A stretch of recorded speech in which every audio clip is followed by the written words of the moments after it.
going to be, I guess, part 4 on this Cub Cadet build. As you saw last time, I got the V-twin in there, got it married up. Of course, it's still the stock clutch in there. A lot of the rear end transmission still stock. It has not been re-geared. I just rigged a gas can on the front of it so that we've got fuel.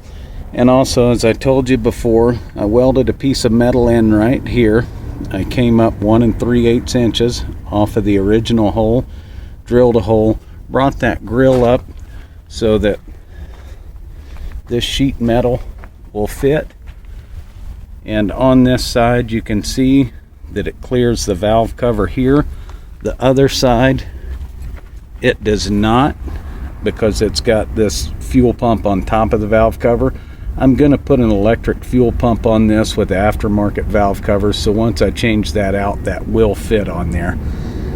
So with that being said, I got it set at 4,500 RPM, so I stuck the mufflers back on there just so that we don't make everybody mad in the neighborhood. And let's give this thing a quick run and see how it does.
Sorry about that video there. It was a little bit hard to drive and try to hold the camera at the same time, but there it is. It's alive and running, and this one goes out to you, Colby Summers. Thank you for selling me the tractor to do this with. Now it's ready to put all the aftermarket parts on and make it pretty.